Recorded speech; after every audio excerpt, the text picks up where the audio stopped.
Helena had always thought of herself as a garden tended by others. For 35 years, she had been nurtured by her late husband, a man whose love was as steady and reliable as the morning sun. After his passing, that role had been transferred to her only son, Ricardo. At 60, Helena's life was comfortable, if circumscribed.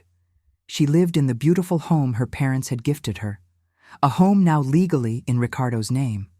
A practicality, he had explained, for tax purposes.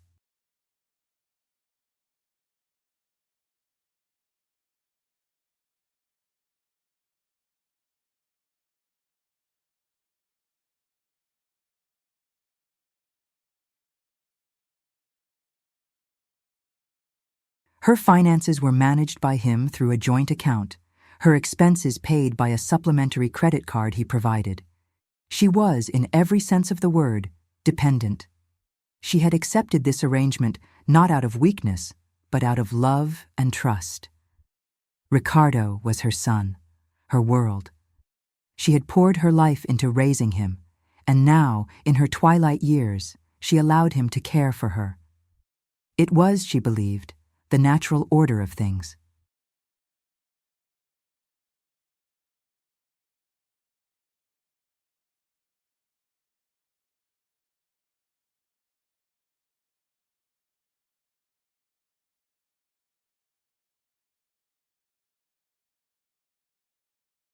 The illusion of this natural order shattered on a Tuesday evening at a crowded, noisy Italian restaurant.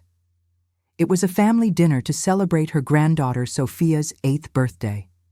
The air was filled with the scent of garlic and oregano, the sound of laughter and clinking glasses. Helena was happy, her heart full as she watched Sophia tear open the wrapping paper on her gift. A beautiful, elaborate dollhouse she had seen in the window of a specialty toy store.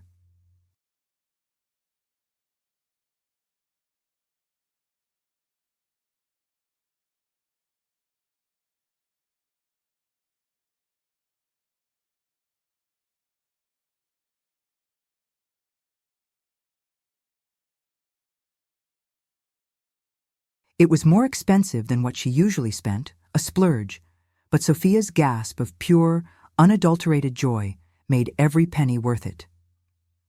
If you're watching, please like and subscribe to the channel and tell me in the comments where in the world you're from.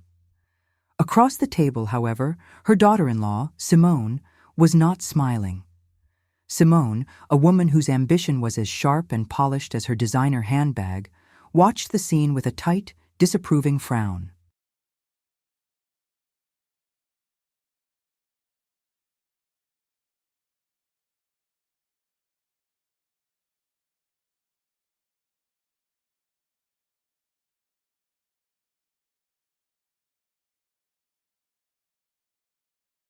Her gaze flickered from the dollhouse to Helena, and then to her husband, Ricardo. It was a look Helena knew well, a silent, pointed communication that she had learned to dread. Later, as they waited for the check, Ricardo leaned across the table, his voice a low, angry murmur meant only for her. "A dollhouse, Mom? Really? Do you have any idea how much that thing cost?" "It was for Sophia's birthday, dear," Helena said softly, taken aback by his tone. She loved it.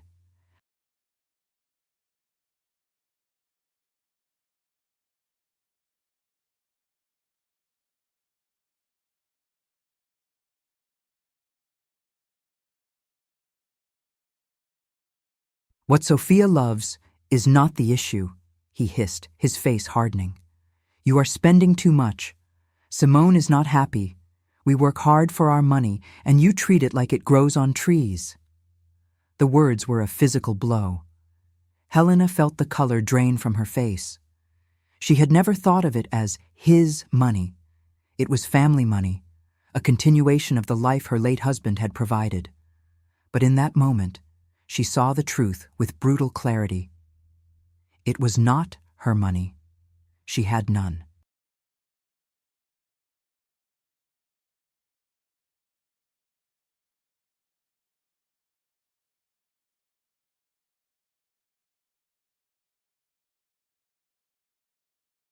The confrontation escalated in the parking lot. Under the harsh fluorescent lights, the argument, which had been a whisper, became a full-blown attack. "I'm tired of this, Mom," Ricardo said, his voice rising, fueled by Simone's silent, furious presence beside him. "We have a budget, we have goals, and your frivolity is not helping." "Frivolity?" Helena repeated, the word tasting like poison. "A gift for my granddaughter is frivolity?" "When it's a gift you can't afford, yes," he shot back.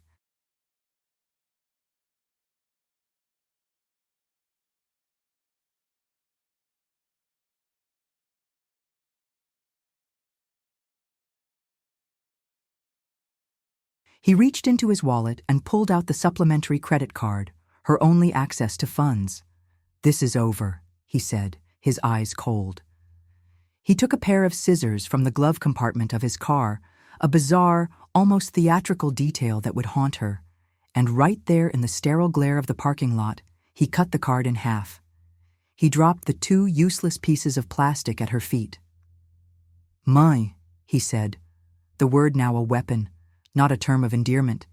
"You are spending too much."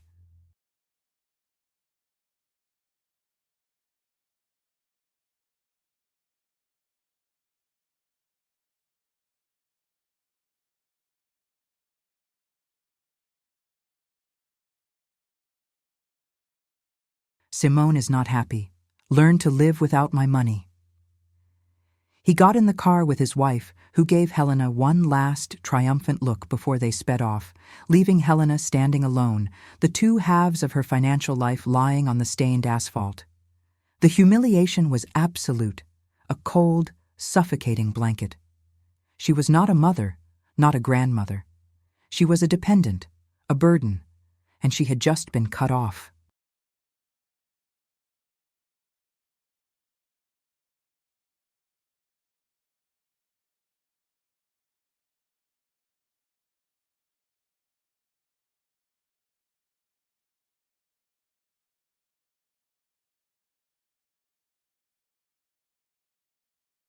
Helena spent that night in a state of shock, replaying the scene in her mind, the snip of the scissors echoing in the silent house.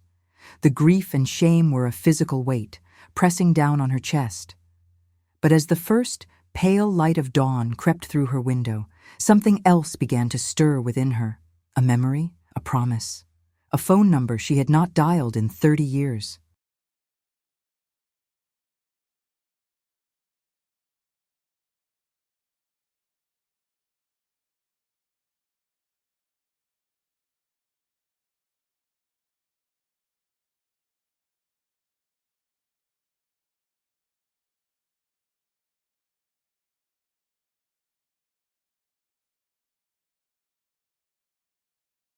If you're watching, please like and subscribe to the channel, and tell me in the comments where in the world you're from. Her father, an immigrant who had built an empire from nothing, had been a man deeply suspicious of the world, and especially of the men his daughters married.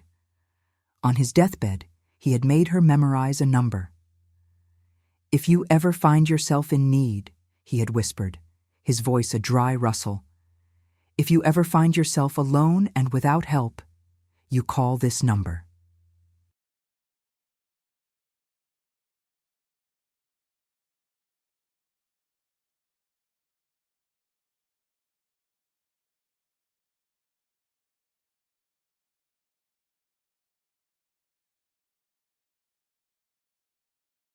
You ask for Mr. Alistair Finch. You tell him the inheritance is now active. She had never understood what he meant. Her husband had provided for her. Her son had provided for her. She had never been in need. Until now. She had been declared a burden. She had been told to learn to live without his money. The cruelty of it, the profound disrespect, had inadvertently fulfilled the very conditions of her father's strange, cryptic will.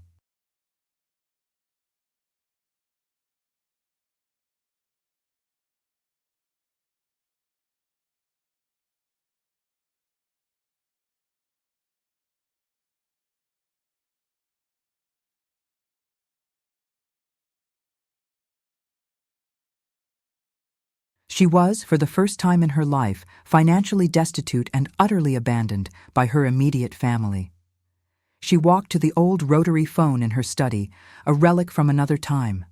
Her fingers, trembling slightly, dialed the number from memory. It rang twice. A crisp, British-accented voice answered. "Finch and Associates." Helena took a deep breath, the cold fire of resolve burning away the last of her tears.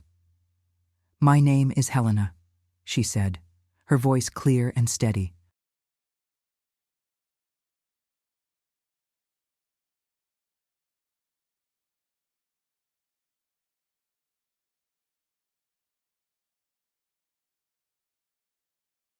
"I need to speak with Mr. Finch.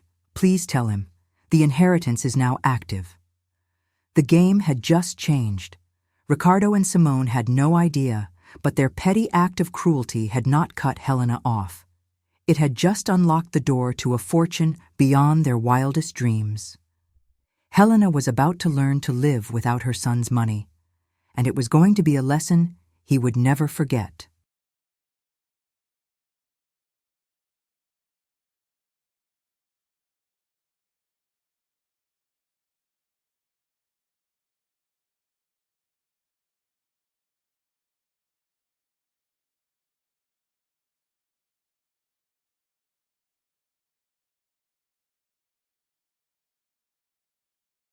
If you're watching, please like and subscribe to the channel and tell me in the comments where in the world you're from.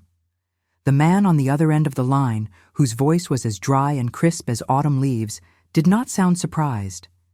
There was a brief, professional pause, and then, "Of course, Mrs. Montero, we have been expecting your call. Mr. Finch retired some years ago, but the firm continues to manage the estate's affairs. My name is Arthur Vance, and I am now the senior partner."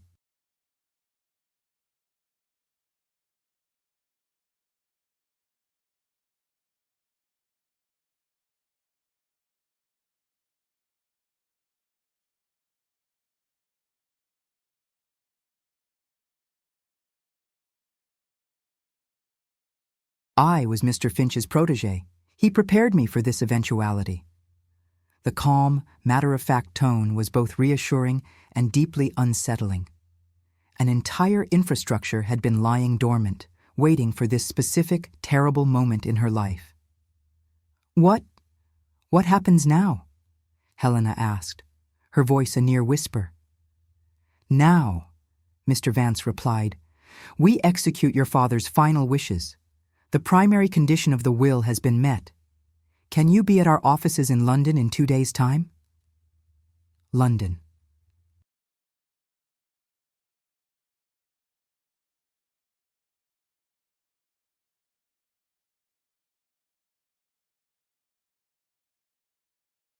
The scale of it was dizzying. Helena hadn't traveled internationally in years. The logistics, the cost. I don't have the funds," she admitted, the words a fresh wave of humiliation. "That has already been taken care of," Vance said smoothly. "A first-class ticket has been booked in your name. A car will be at your residence at 7 a.m. tomorrow to take you to the airport. We will handle everything." The next 48 hours were a surreal dream.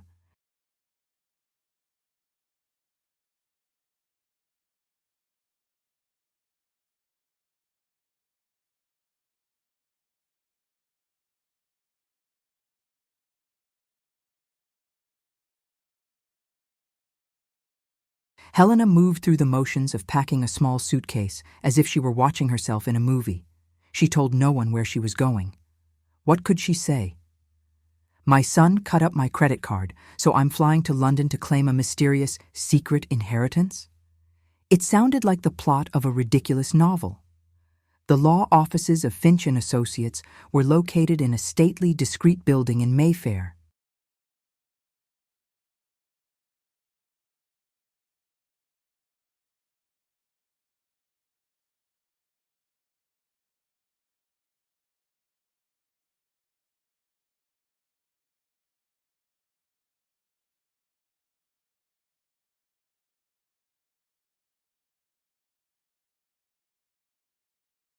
The interior was a world of quiet, old-world power, polished mahogany, the scent of leather and lemon oil, the muffled ticking of a grandfather clock.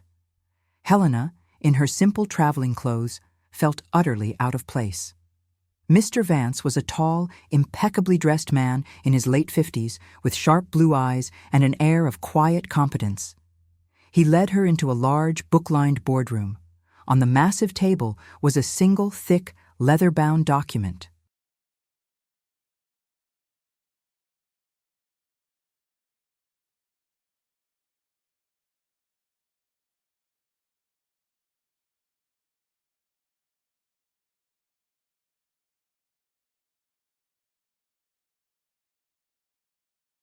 "This," he said, gesturing to the document, "is the last will and testament of your father, Mr. Alistair Finch.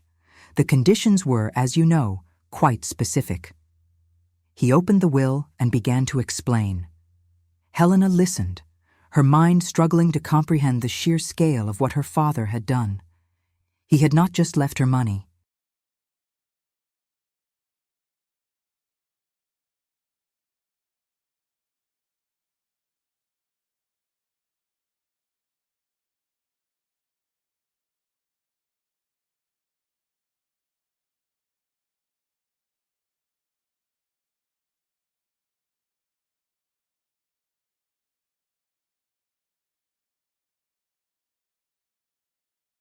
He had built a global empire of investments: real estate in New York, tech stocks in Tokyo, art collections in Paris, and had placed it all in a meticulously structured trust.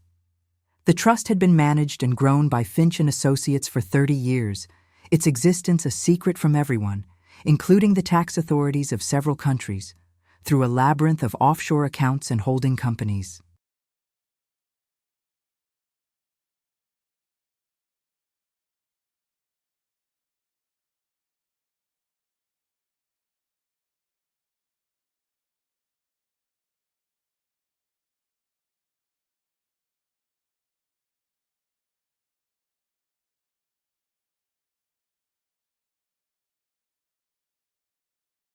Her father, the quiet, hard-working immigrant she remembered, had been a financial ghost of staggering proportions. "The total value of the trust, as of this morning," Mr. Vance said, looking at her over the top of his spectacles, "is approximately £750 million sterling." Helena felt the room tilt.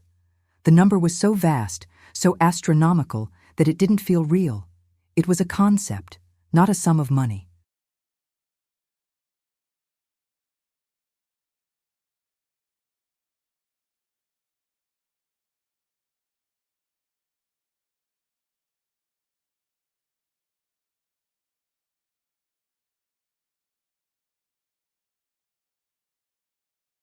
She thought of the argument in the parking lot, of Ricardo's fury over the price of a dollhouse. It was a joke, a sick, cosmic joke. "The will stipulates," Vance continued, "that upon the activation of the inheritance, full control of the trust and all its assets are to be transferred to you, effective immediately. We have prepared the necessary documents for your signature." She spent the next few hours signing papers, her hand moving automatically.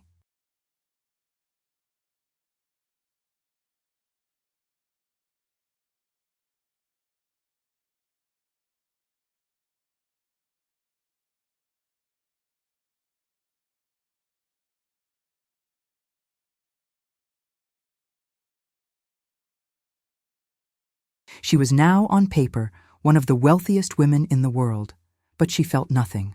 No joy, no triumph, only a profound, hollow sadness for the father she had never truly known, and a growing, cold anger for the son she thought she had.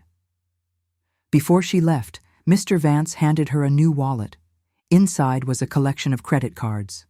They were not plastic. They were made of sleek, heavy, black metal, cards that had no spending limit. "For your immediate needs," he said with a small smile.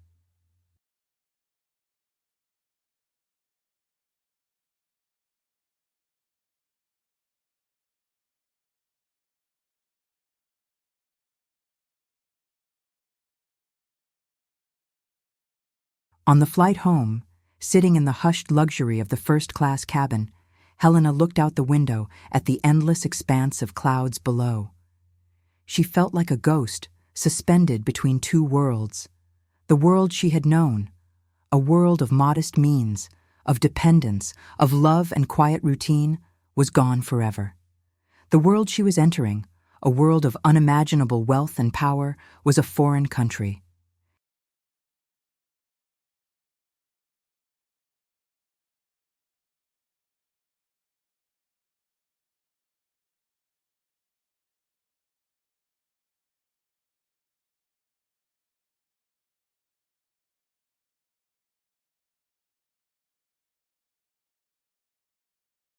When she landed in Philadelphia, she was no longer Helena Montero, the grieving widow, the dependent mother. She was Helena Montero, the sole proprietor of a global financial empire. She went home to her quiet house, the house that was legally her son's. She looked at the familiar furniture, the photographs of her grandchildren, the life she had built, and she knew what she had to do. Her vengeance would not be loud or explosive.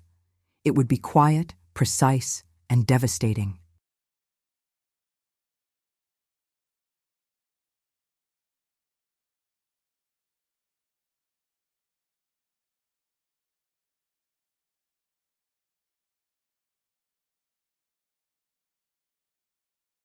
It would be a lesson, taught with the cold, hard logic of a balance sheet.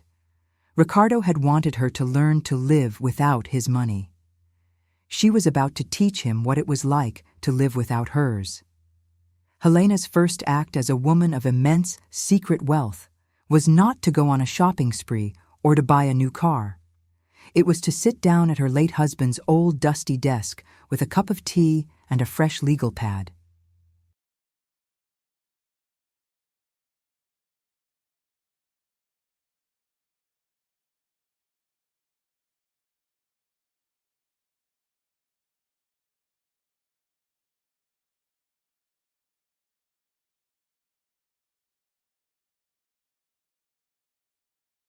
For years, her financial life had been a blur, a series of automatic payments and allowances she never questioned. Now, she would become an auditor of her own life and of the life her son had so generously been providing for her. Her first call was to the bank, to the manager of the branch where she and Ricardo held their joint account.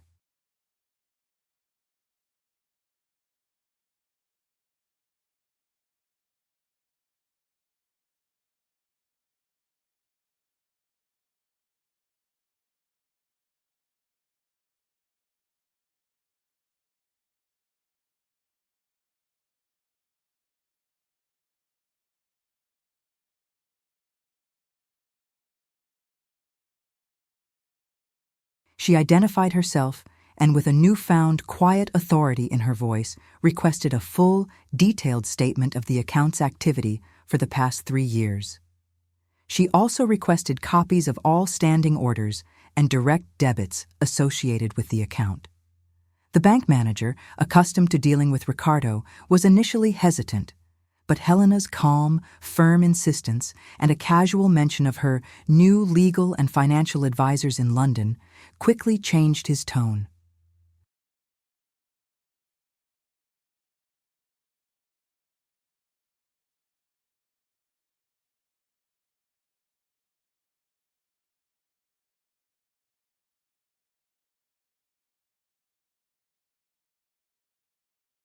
The documents arrived the next day via courier.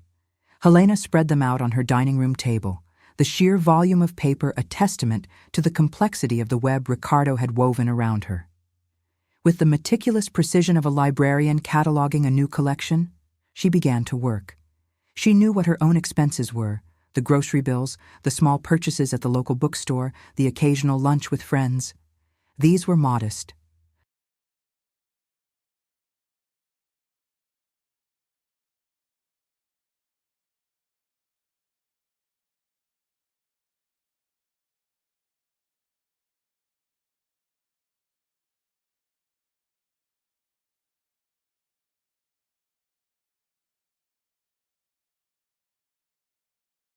But as she went through the statements, a new, far more expensive picture began to emerge.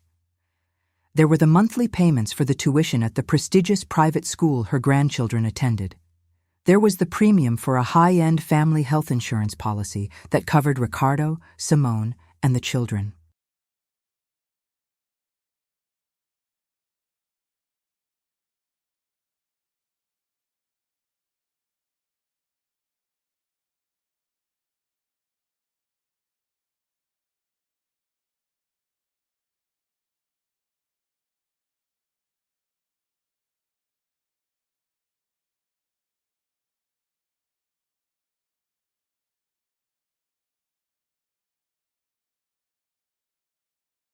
There was the monthly payment for the luxury SUV Simone drove, a car that, Helena now saw with a jolt of surprise, was legally financed in Helena's own name using her clean credit history. And there were the automatic transfers, thousands of dollars a month, labeled simply household expenses, that went directly into Ricardo and Simone's personal account. The dollhouse that had triggered the fight, the symbol of her frivolity, had cost $300.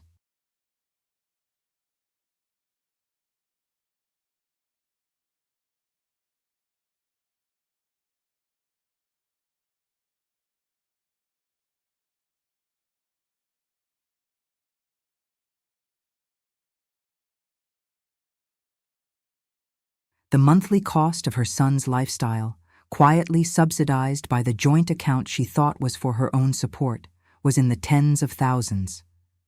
The anger when it came was a cold, quiet fire. This was not just dependence, it was exploitation.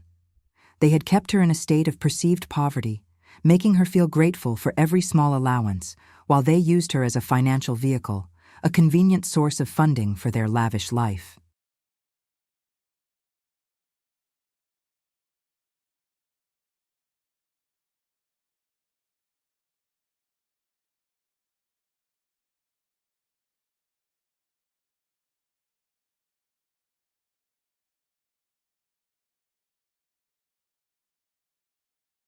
The line Ricardo had thrown at her, "Learn to live without my money," was not just cruel, it was a staggering, audacious lie.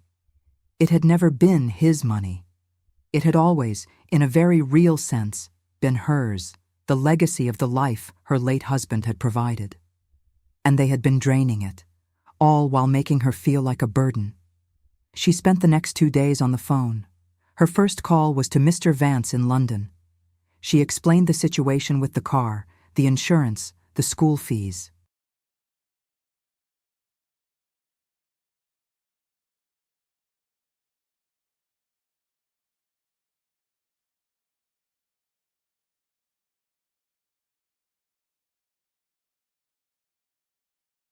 Within hours, things began to happen. The insurance policy was the first to change. A polite but firm notice was sent from Finch and Associates, informing the insurance company that as of the end of the current billing cycle, the policy would no longer cover Ricardo, Simone, or their children. They would have 30 days to secure their own coverage. The car was next. Since the loan was in her name, the car was legally hers.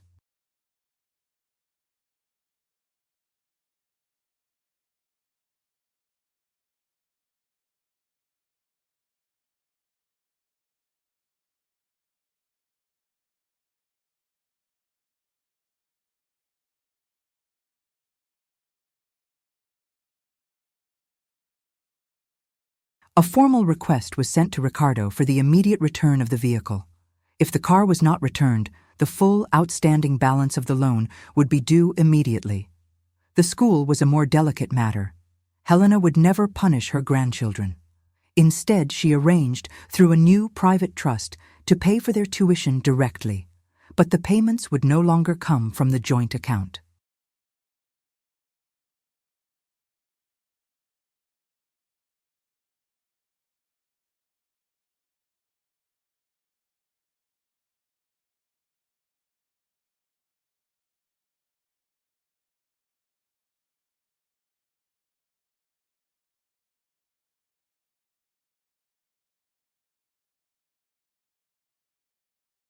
The school was instructed that all future billing and communication was to be directed to her new family office in London, not to Ricardo and Simone. She was cutting them out of the equation, ensuring her grandchildren's education while removing it as a point of leverage for their parents. The final step was the joint account itself. She walked into the bank, not as a dependent old woman, but as a client with a team of lawyers in London.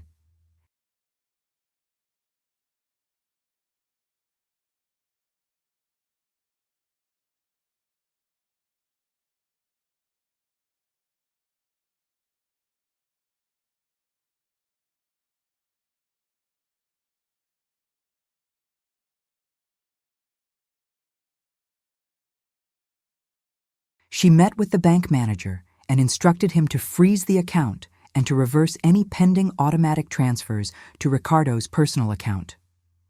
She then opened a new private account in her own name, transferring the bulk of the remaining funds into it. In the space of 48 hours, she had quietly, methodically, and completely dismantled the financial scaffolding that supported her son's life. She had not raised her voice.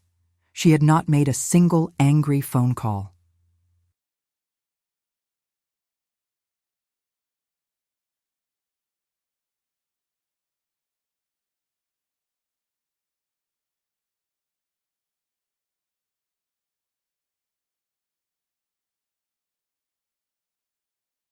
She had simply, with the cold, quiet efficiency of a woman who now understood the true nature of power, cut the strings.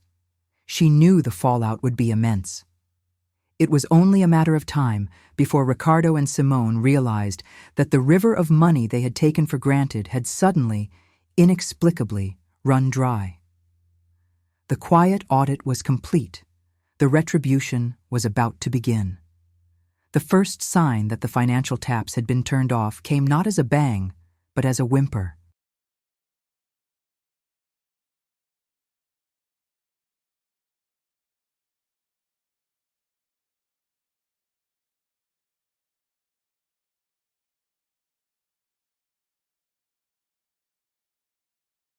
It was an email from Simone, a week after Helena had returned from London.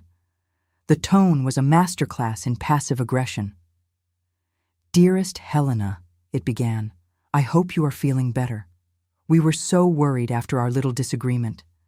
I think there might be something wrong with the bank. A few of our monthly bills were returned unpaid. Ricardo is on the phone with them now, but you know how incompetent they can be.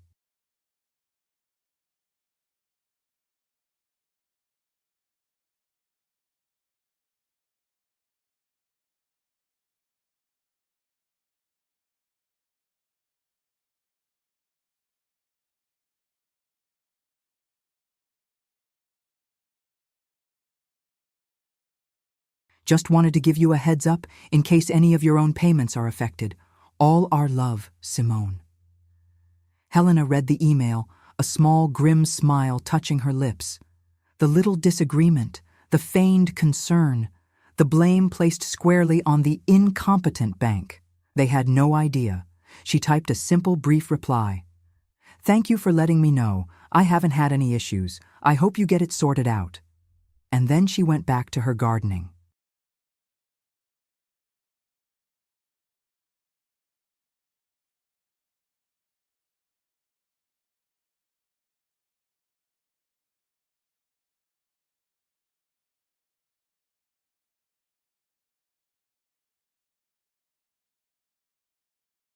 The next communication was a phone call from Ricardo, 2 days later. His voice was strained, tight with a barely suppressed panic. "Mom, what's going on? The bank froze our joint account. They won't tell me why. They said I have to speak to you. Did you do something?" "Yes, Ricardo," Helena said calmly. "I did. I have restructured my financial affairs. The joint account is being dissolved." There was a stunned silence on the other end of the line.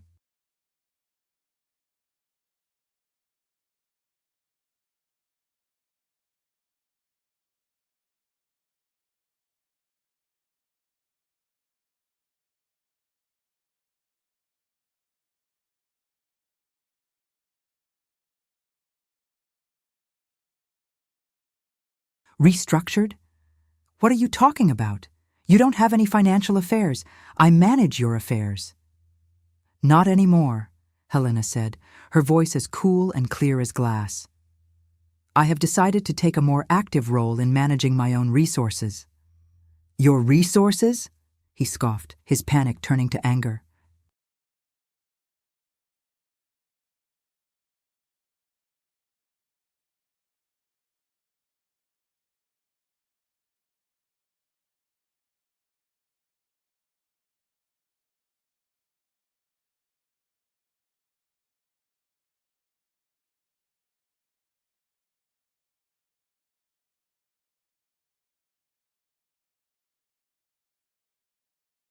You mean the money I give you? The money from Dad's pension that I manage for you? That and other resources I have recently come into, she replied, the understatement a quiet, satisfying pleasure. Ricardo, I am busy.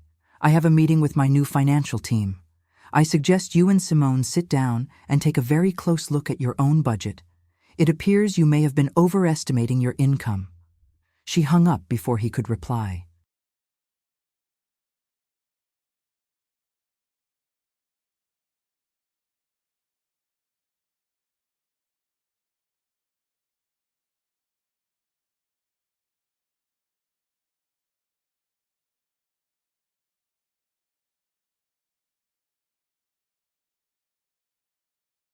The sound of silence that followed was, she thought, the most beautiful sound she had ever heard.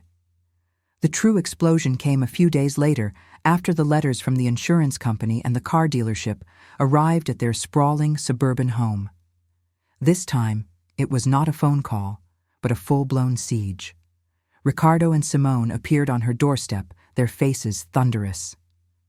"What the hell have you done?" Ricardo roared, storming into her living room without being invited.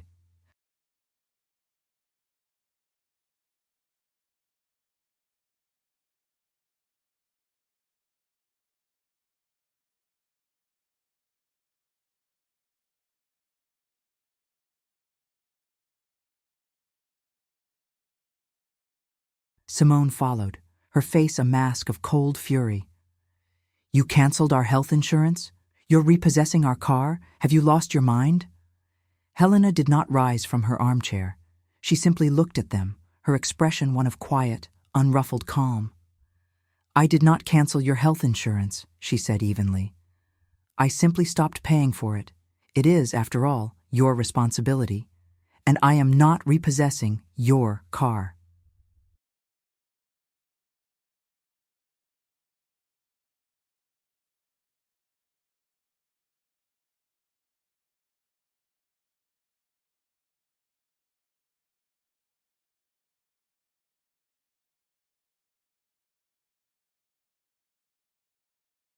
"I am taking back my car, the one that is in my name and for which I have been making the payments."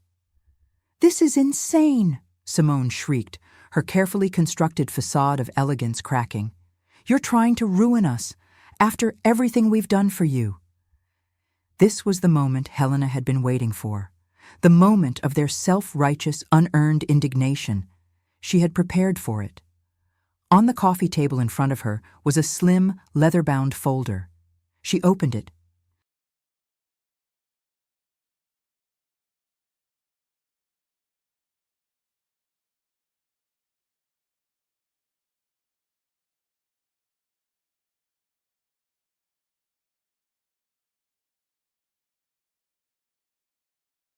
"Done for me?" she repeated, her voice dangerously soft.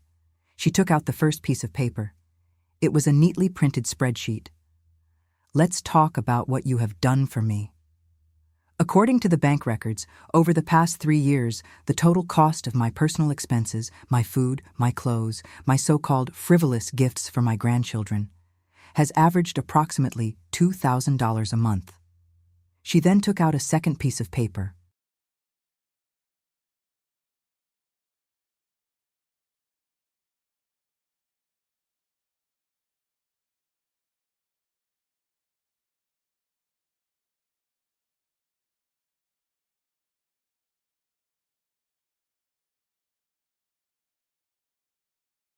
"And this," she said, "is a list of the expenses that have also been paid from that same account. The $5,000 monthly tuition for the children's private school, the $2,000 monthly payment for your luxury SUV, the $1,800 monthly premium for your family's platinum-level health insurance, the $4,000 monthly transfer to your personal account for household expenses."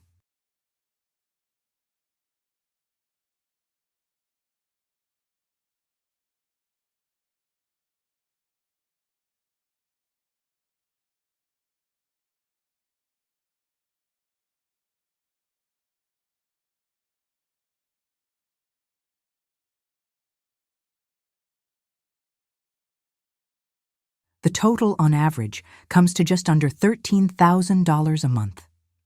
She looked up at them, her eyes like chips of ice.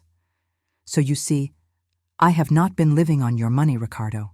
For the past 3 years, you and your wife have been living on mine." The silence that filled the room was absolute. The color drained from Ricardo's face. Simone looked as if she had been slapped. They were staring at the simple, undeniable arithmetic of their own hypocrisy.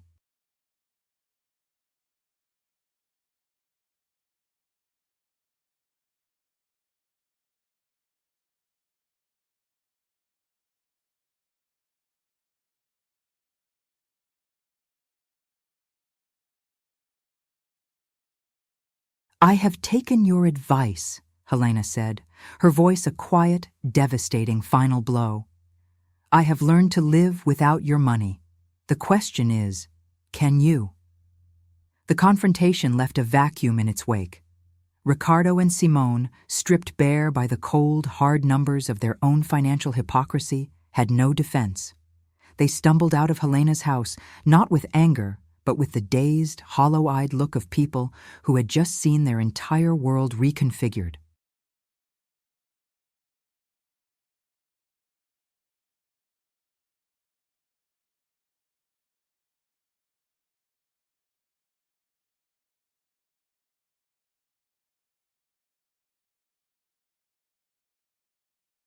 The power dynamic, which they had taken for granted their entire adult lives, had been irrevocably upended.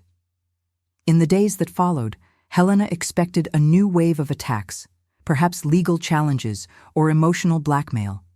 But there was only silence, a deep, profound silence. She had not just cut them off financially, she had severed the very foundation of their self-perception. Ricardo was not the dutiful, generous son caring for his aging mother.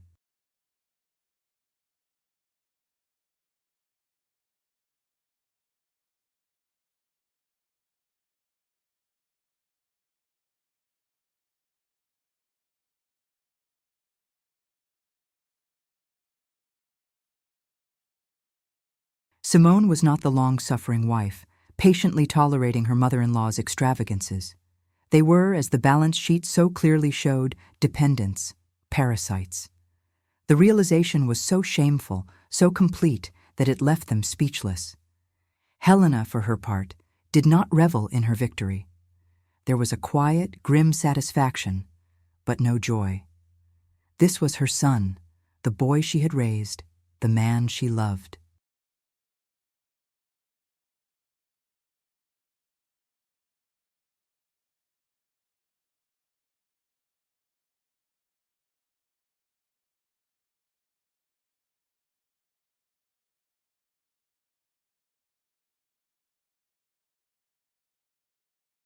Exposing his weakness, his greed, had been a necessary act of self-preservation, but it was a wound in her own heart as well.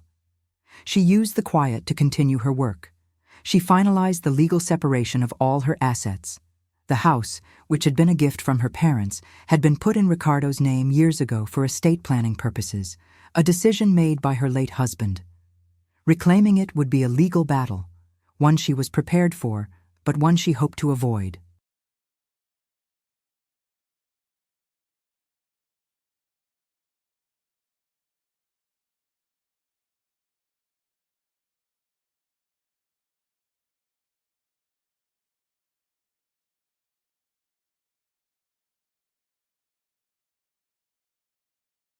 For now, it was a piece of leverage, a powerful bargaining chip she held in reserve.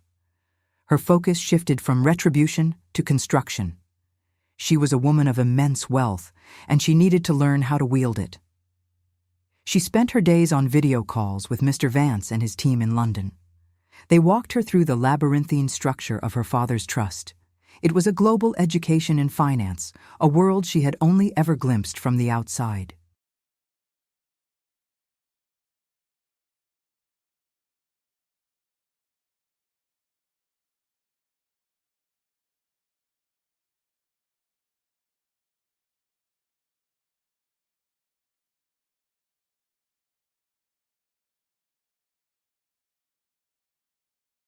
She discovered she had a natural aptitude for it, an intuitive understanding of risk and value.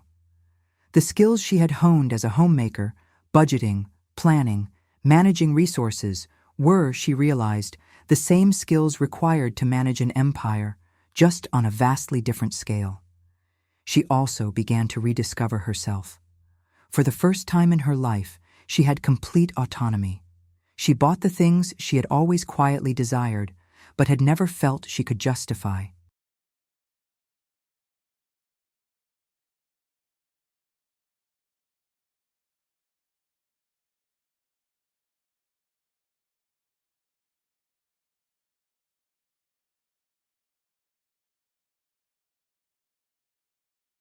Not extravagances, but small, personal luxuries.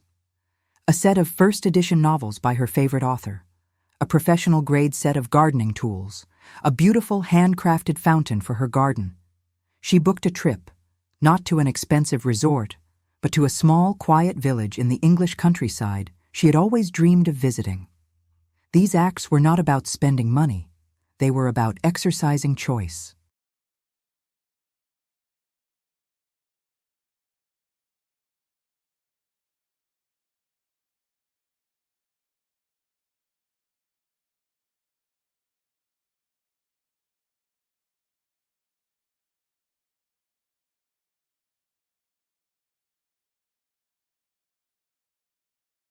Each purchase, each decision was a small act of rebellion, a quiet declaration of her own independence. The silence from Ricardo and Simone finally broke after 2 weeks. It was not an angry phone call, but a stiff, formal letter from their lawyer, Mr. Pierce. The letter was a mix of blustering threats and desperate negotiation. It accused Helena of financial elder abuse, a charge so laughably ironic it made her smile, and of causing undue emotional and financial distress.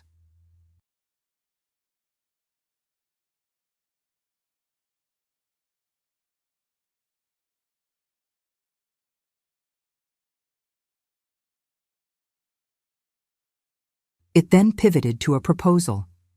If Helena would agree to reinstate their previous family arrangement, they would agree not to pursue legal action to have her declared mentally incompetent and have a conservatorship established.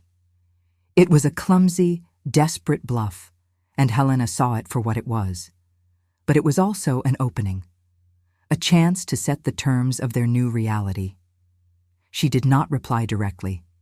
Instead, she had Mr. Vance send a letter to Mr. Pierce.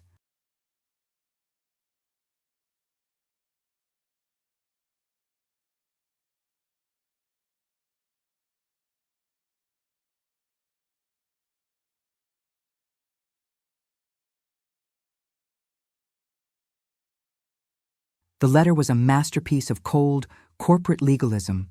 It systematically dismantled the accusation of elder abuse, citing the clear evidence of financial exploitation by Ricardo and Simone. It then laid out Helena's terms. She was willing to provide a structured, conditional form of support for her grandchildren's future through a professionally managed trust. However, any financial relationship with Ricardo and Simone was permanently terminated.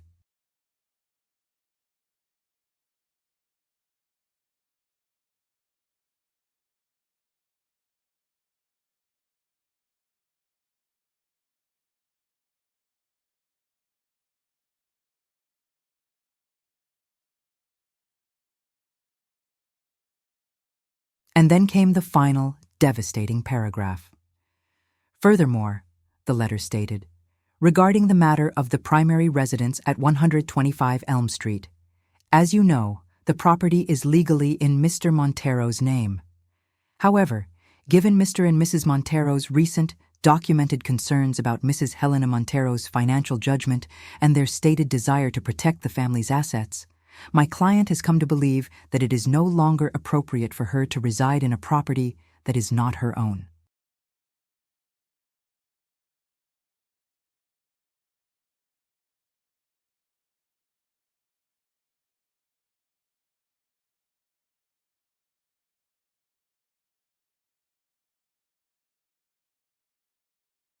She will, therefore, be vacating the premises in 60 days. She has no doubt that Mr. and Mrs. Montero will find the sale of this valuable, unencumbered asset to be a great relief to their current financial difficulties. She was calling their bluff. They wanted to control the assets? Fine. She was handing them their single biggest asset, the house she lived in. But she was also making it clear that she would no longer be a part of it. She was leaving. She was walking away.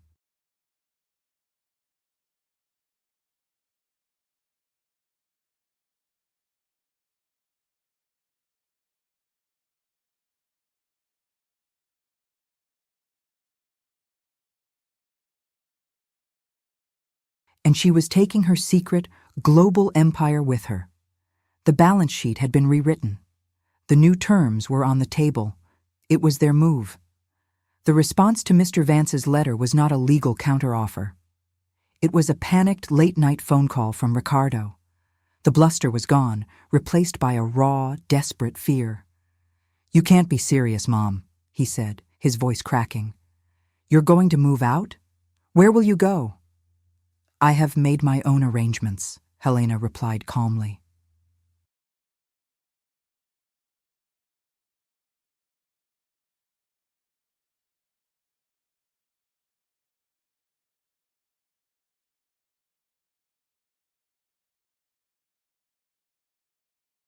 She had, in fact, already purchased a beautiful, sun-filled condominium in the city, a place that was entirely her own. "But the house, we can't afford the upkeep without the joint account," he stammered, the admission a painful one. "The property taxes alone are astronomical." "Then I imagine you will have to sell it," Helena said, her voice devoid of sympathy. "As you and Simone seemed so eager to do. It should fetch a handsome price."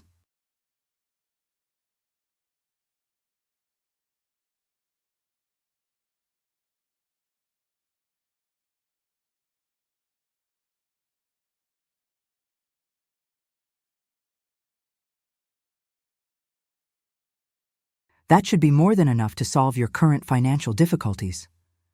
"But we don't want to sell it," he protested. "It's the family home. It's your home." "It is legally your home, Ricardo," she corrected him gently.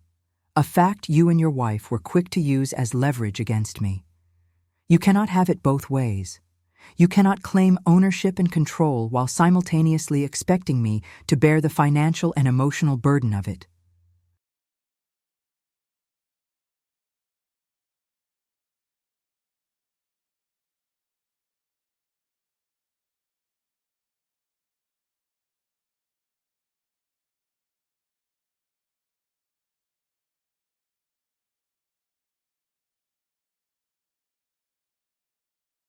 "I am simply giving you what you said you wanted, complete control of your own assets." There was a long, heavy silence on the line. He was trapped, and he knew it. He had played a game of chicken, and she had refused to swerve. The 60 days that followed were a quiet, cold war. Helena began the process of packing up a lifetime of memories.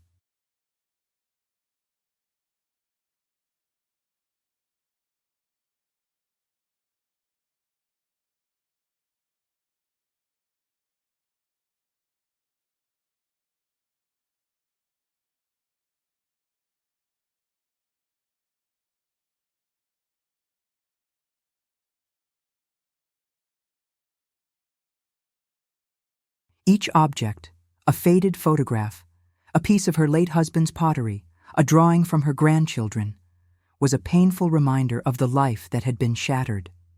But with the pain came a sense of liberation. She was shedding a skin, leaving behind the ghost of the dependent woman she had been. She hired movers and a real estate agent.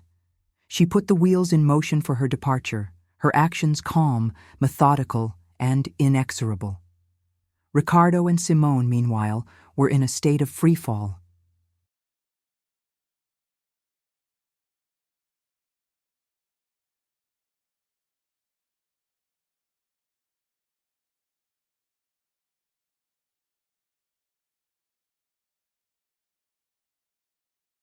The full reality of their financial situation was crashing down on them. Without the steady, invisible subsidy from Helena's accounts, their lavish lifestyle was unsustainable. The credit card bills were piling up. The notice from the private school, informing them that they would be responsible for the next semester's tuition, sent them into a fresh panic. They tried everything. They tried emotional blackmail, sending the grandchildren to plead with Helena to stay.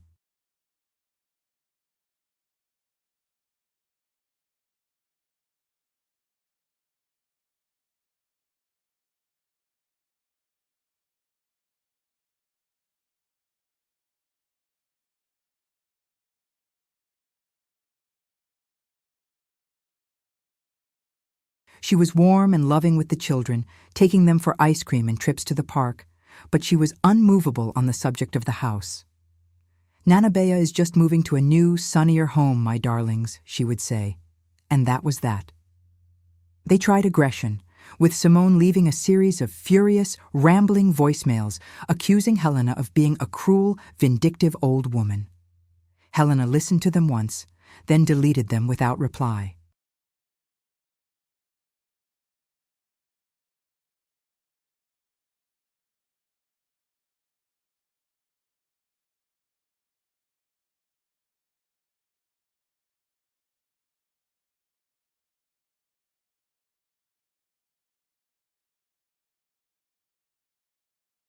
They tried negotiation, with Ricardo showing up at her door, full of remorse and promises to change. "We can work this out, Mom," he pleaded. "We'll get family counseling. We'll cut back. Just don't leave." "I am not leaving you, Ricardo," Helena said, her voice sad but firm. "I am leaving a situation that was no longer tenable. If you and I are to have a relationship, it must be on new terms. It must be a relationship between two independent adults, not a financial arrangement."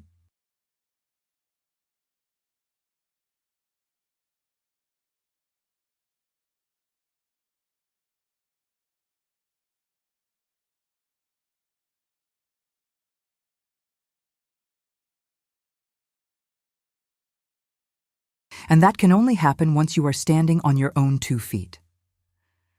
Her retreat was not an act of abandonment. It was a calculated, strategic withdrawal designed to force them to confront the consequences of their own actions. It was the cruelest, and yet the kindest, thing she could do. She was forcing them to grow up. On the final day, as the movers loaded the last of her boxes onto the truck, Ricardo and Simone stood on the lawn, watching. They looked smaller, diminished.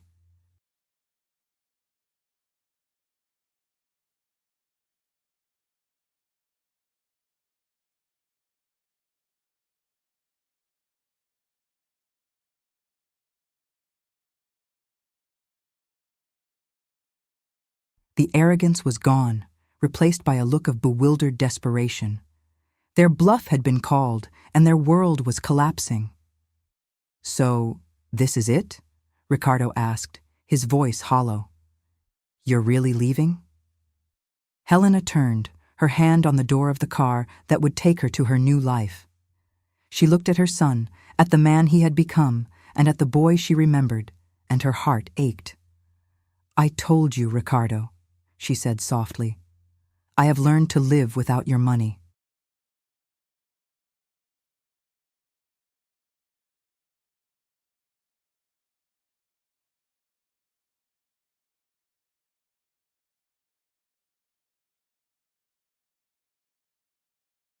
She got in the car and didn't look back. She knew they would have to sell the house. It was their only option. The lay low was a foregone conclusion, and she would be there, sitting in the back row, ready to buy back her own life. Life in the new condominium was a revelation. It was a bright, modern space with floor-to-ceiling windows that offered a stunning view of the city skyline. It was smaller than the old house, but it was hers.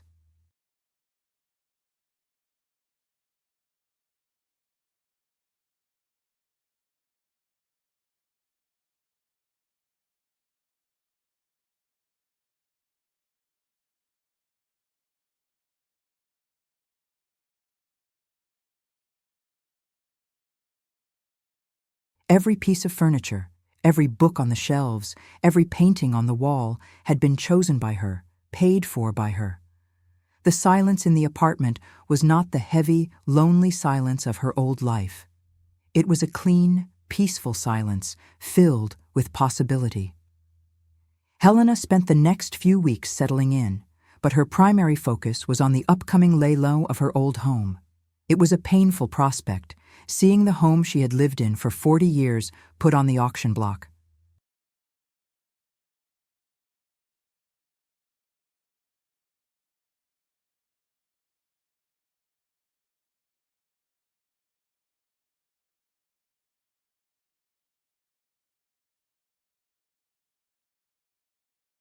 But it was a necessary part of her strategy. She could have, through her lawyers, simply made Ricardo an offer to buy the house directly. But that would have been too easy. It would have been a bailout, another instance of her quietly solving his problems. No. He needed to go through the public, humiliating process of a forced sale. He needed to feel the full consequences of his actions. Her plan for the lay-low was simple and elegant. She would not be bidding herself.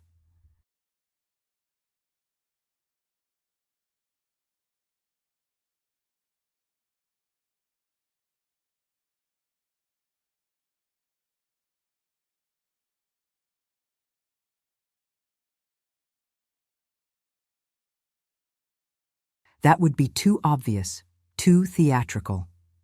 Instead, Mr. Vance had arranged for a local law firm to act as her proxy, representing an anonymous overseas investor interested in acquiring prime real estate in Philadelphia. This necessary fiction would provide a layer of separation, allowing her to control the outcome without revealing her hand. A week before the lay-low, she received an unexpected visitor. It was Sophia, her granddaughter, now a thoughtful and articulate 8-year-old.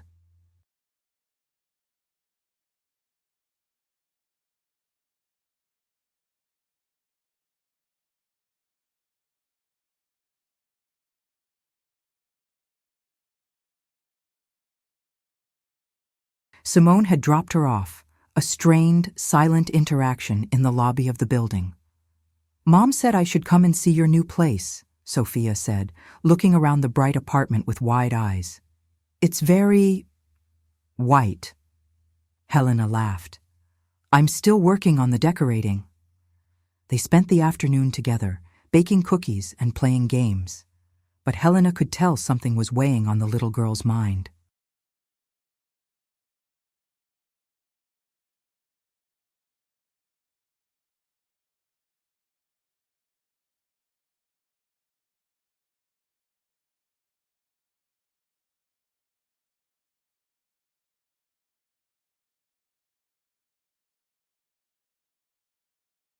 Finally, as they sat on the balcony, eating their cookies and watching the city lights begin to twinkle, Sophia spoke. "Are you angry with Daddy and Mommy?" she asked, her voice small. Helena chose her words carefully. "I'm not angry, sweetheart. I'm sad. Sad about some of the choices they've made." "Is it because of me?" Sophia asked, her lower lip trembling. "Because of the dollhouse?" Helena's heart broke. She pulled her granddaughter into a hug. "Oh no, my darling, never."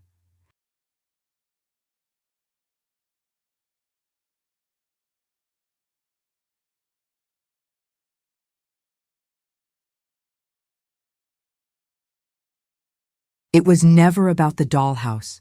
The dollhouse was a wonderful gift, and I was so happy to give it to you. This is about grown-up things, complicated things. It's about learning to treat each other with respect. Mommy is crying a lot, Sophia said, her voice muffled against Helena's shoulder. And Daddy is always on the phone, and he sounds angry. He said they might have to sell the house, our house. I know, sweetheart, Helena said, stroking her hair. And that's very scary.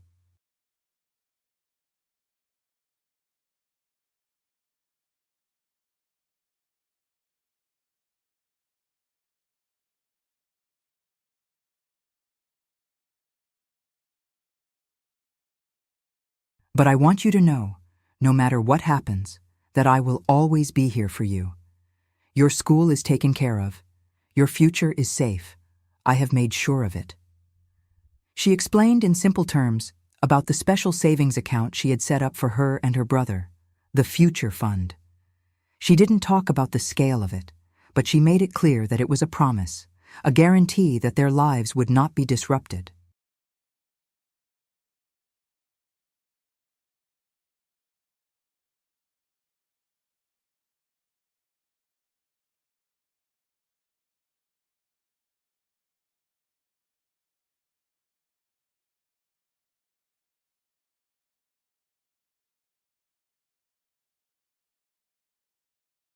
When Simone came to pick Sophia up, she was a different woman from the arrogant, triumphant figure at the restaurant. She was pale, her eyes red-rimmed, the designer clothes seeming to hang off her diminished frame. "Thank you for seeing her," she said, her voice stiff. "She is my granddaughter," Helena replied simply. "She is always welcome." As she watched them leave, Helena felt a pang of pity for Simone.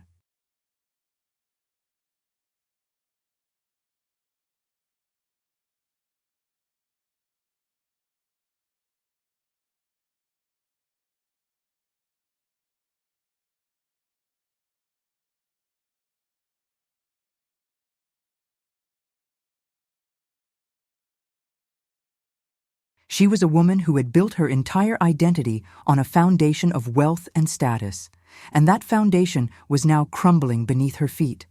Her cruelty had been born of insecurity, her arrogance a mask for her own deep-seated fear of having nothing. But pity was not absolution. The lay loan was in 2 days. The lesson, however painful, still needed to be taught. The lay loan was held on a gray, overcast Saturday in a sterile, impersonal conference room at a downtown hotel.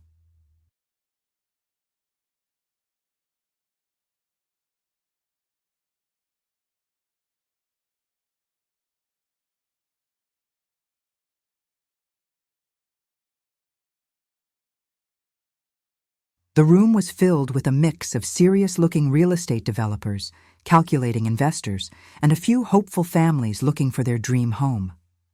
Helena sat in the back row, a quiet, anonymous figure in a simple gray suit. She had her hair tied back, and she wore a pair of large, dark sunglasses. She was invisible, and that was exactly how she wanted it. Ricardo and Simone were in the front row. They looked tense, exhausted. Ricardo was sweating, constantly checking his phone.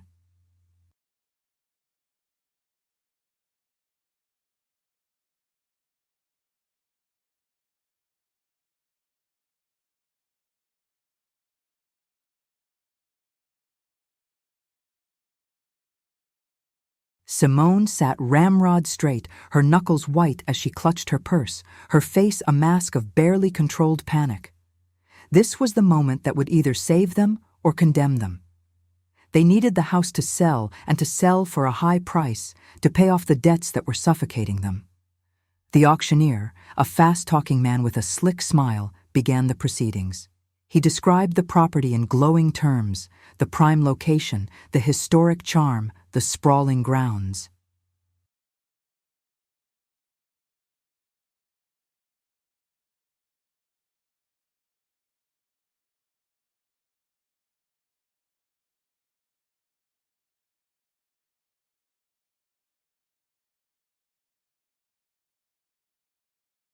Then, he started the bidding. The initial bids were brisk, a quick volley between a few of the developers. But as the price climbed, the bidding began to slow. It stalled at a number that Helena knew, from her own research, was well below the property's true market value and far below what Ricardo and Simone needed to clear their debts. A wave of desperate energy came from the front row. Ricardo looked like he was going to be sick.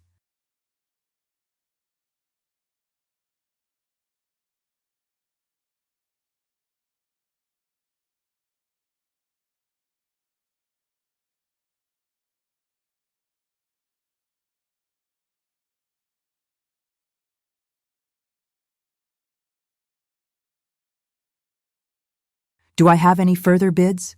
the auctioneer called out, his voice booming. "Going once, going twice." At that moment, a man in a crisp, dark suit, sitting in the middle of the room, raised his bidding paddle. "5 million, he said, his voice calm and clear. It was the lawyer from the firm Mr. Vance had hired. A murmur went through the room. The bid was a significant jump, a clear signal of serious intent.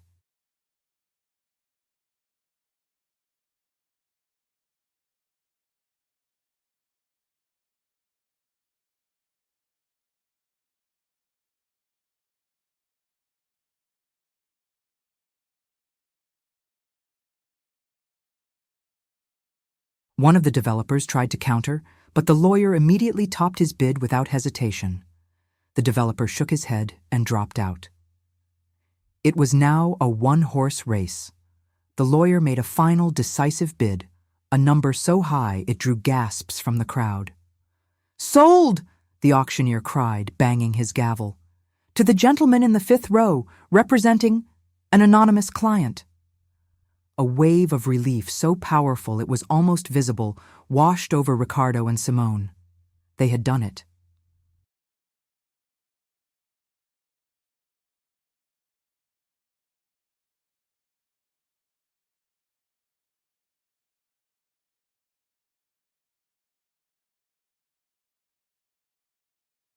They were saved.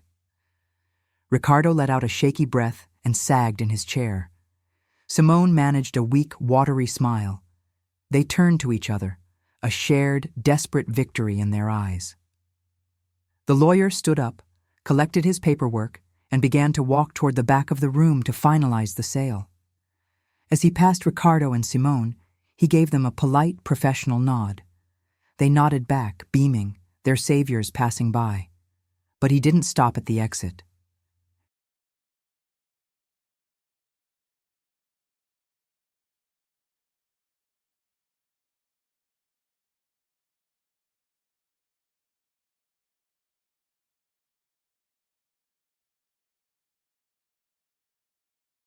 He walked directly to the back row, to the quiet, unassuming woman in the dark sunglasses. He leaned down, and in a voice loud enough for those nearby, including Ricardo and Simone, to hear, he said, "Congratulations on your new acquisition, Mrs. Montero. The property is yours." He handed her the folder containing the deed and the keys. The world seemed to slow down. Ricardo and Simone, who had been watching the exchange with a vague, pleasant curiosity, froze.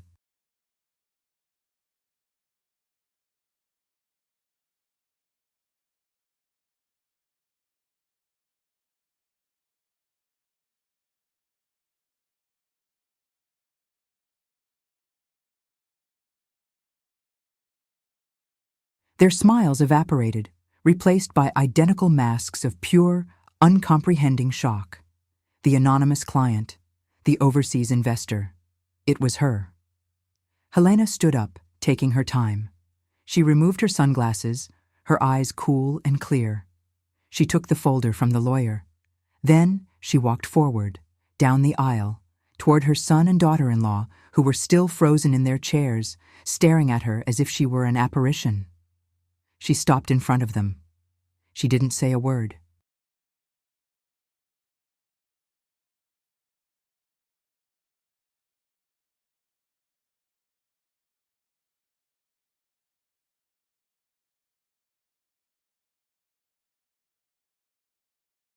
She simply held up the keys, letting them dangle from her finger for a moment, the small metallic jingle the only sound in the sudden dead silence of the room.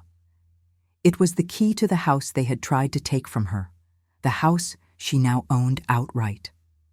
Then she turned and walked away, leaving them to drown in the full, glorious, and devastating reality of what she had just done.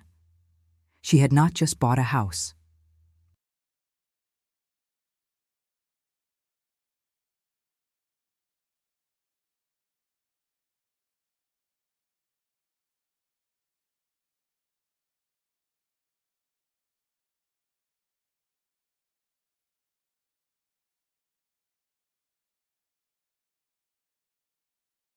She had bought back her life, her home, and her dignity, all with the money they had told her to learn to live without.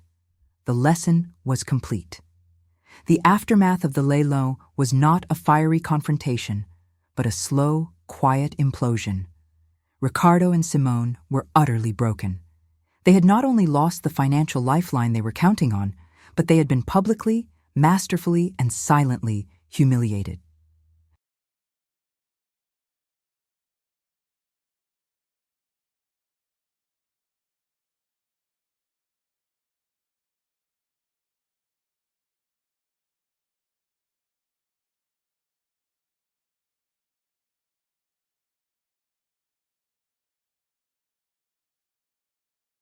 The story of the mysterious Lelo and the triumphant anonymous buyer who turned out to be the seller's mother became a whispered legend in their social circles.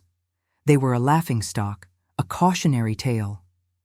Without the proceeds from the house sale, their financial situation became untenable.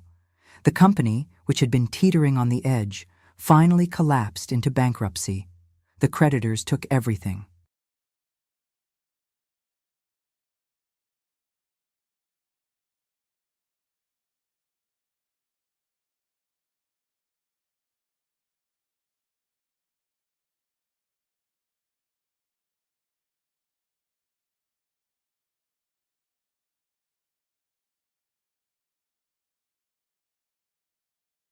The luxury cars, the designer clothes, the membership at the country club, all of it evaporated like a mirage in the desert. The pressure was too much for their marriage, a union that had been built on shared ambition and a mutual appreciation for the finer things in life. With those things gone, there was nothing left but resentment and blame. Simone, unable to cope with the loss of her status and the public humiliation, packed her bags.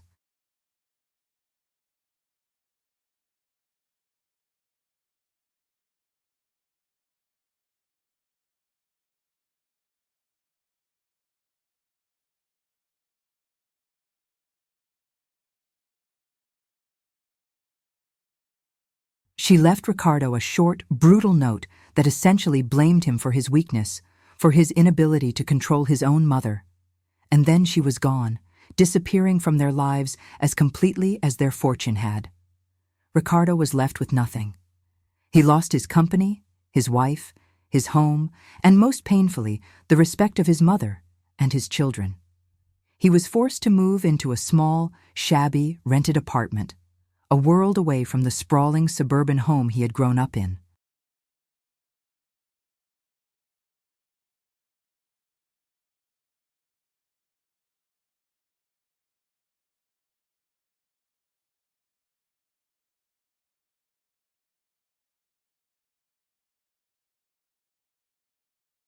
He found a job, a humbling, low-level sales position that barely paid his bills. For months, he was a ghost, consumed by a mixture of self-pity, anger, and a deep, gnawing shame. He had hit rock bottom, and he had no one to blame but himself. Helena, meanwhile, was flourishing. She had moved back into her home, but it was different now. It was hers, in every sense of the word.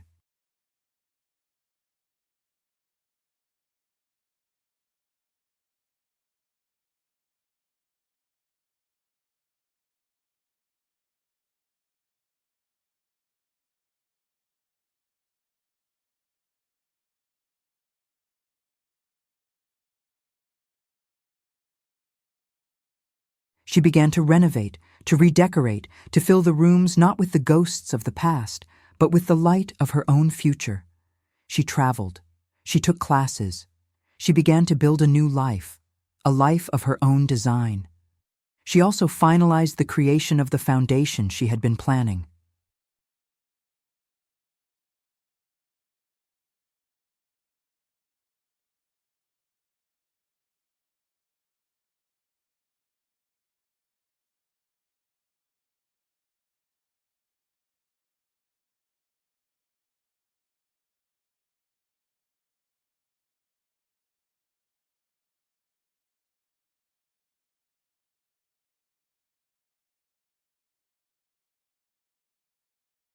The Helena Montero Foundation for Financial Independence was established with a single, clear mission: to provide resources, education, and support for older women who had found themselves in situations of financial dependence or abuse.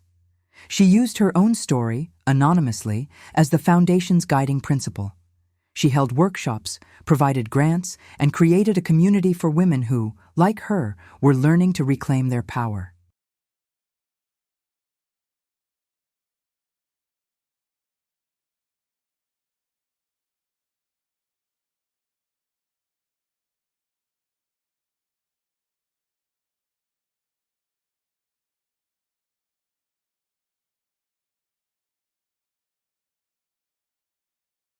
The vengeance she had sought had been transformed into a purpose.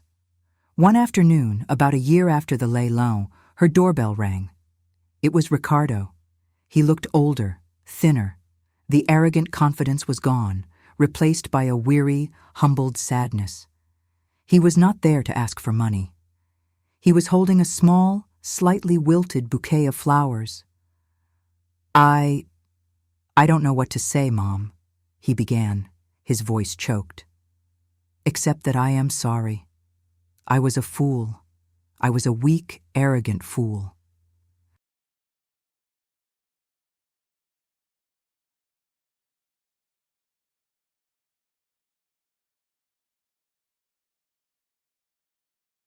"And I am so, so sorry for what I did to you," he explained haltingly about his new life, his new job. He spoke of the shame, but also of a strange, new feeling. A sense of pride in earning his own way, in standing on his own 2 feet for the first time in his life. Helena listened, her heart aching for the son she had lost and for the man he was slowly, painfully becoming. "I don't expect you to forgive me," he said, his eyes pleading.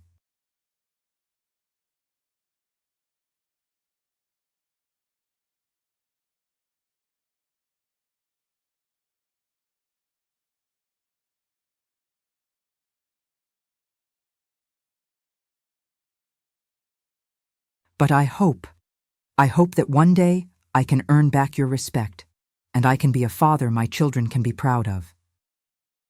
It was the first honest conversation they had had in years. It was not a resolution. It was not an absolution. But it was a beginning. A fragile, tentative step out of the darkness. Another year passed. The world settled into a new, more honest alignment. Ricardo continued to rebuild his life from the ground up. He was a different man, quieter, more thoughtful, more humble.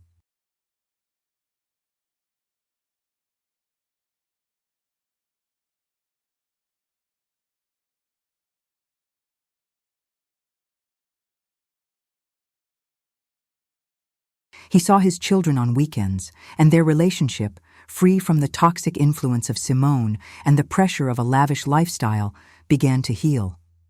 He and Helena started having dinner together once a month, conversations that were often awkward and stilted, but that were, for the first time, real. Helena's foundation had become a resounding success. It had helped hundreds of women, providing them with the tools and the confidence to take control of their own lives.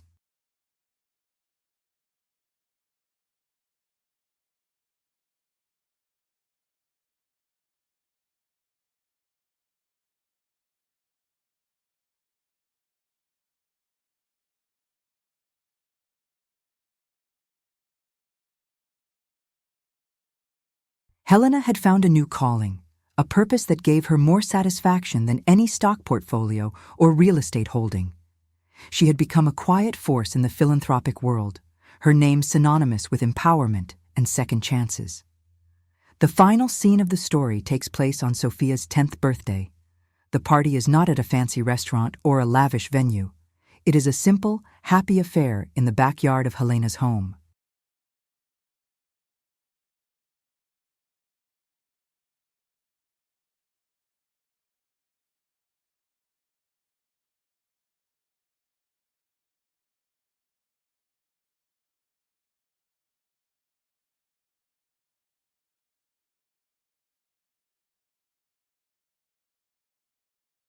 The same home that had once been the site of so much conflict was now filled with the sound of children's laughter.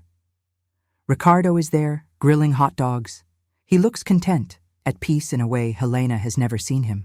He is no longer playing the part of the powerful CEO. He is simply being a father, a son. Sophia runs up to Helena, her face beaming. "Nana Bea, look," she says, holding out her gift. It is not a dollhouse or an expensive toy. It is a small, brightly painted piggy bank.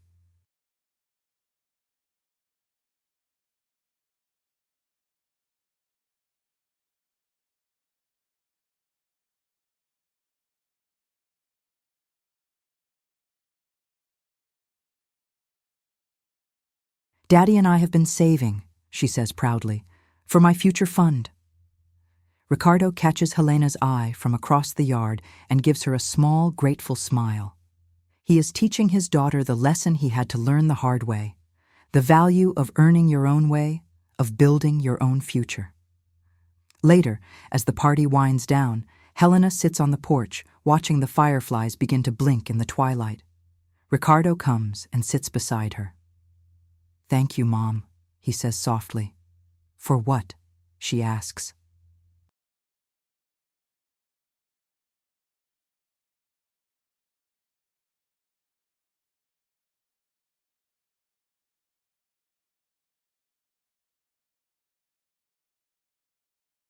"For everything," he says, his gaze distant.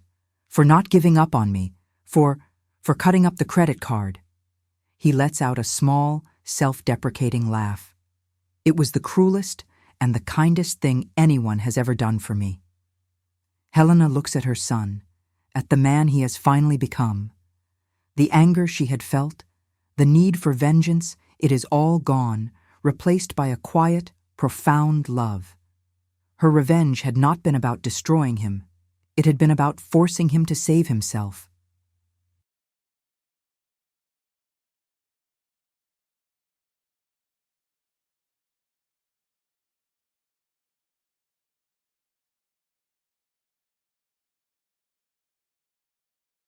"My father left me a great deal of money, Ricardo," she says, her voice a thoughtful murmur. "But in the end, it wasn't the real inheritance." She looks at her grandchildren, chasing fireflies on the lawn. She looks at her son, a man finally at peace with himself. This is the real inheritance, a family built not on money, but on respect, and that is something you can't put a price on. The lesson was complete. The bill had been paid.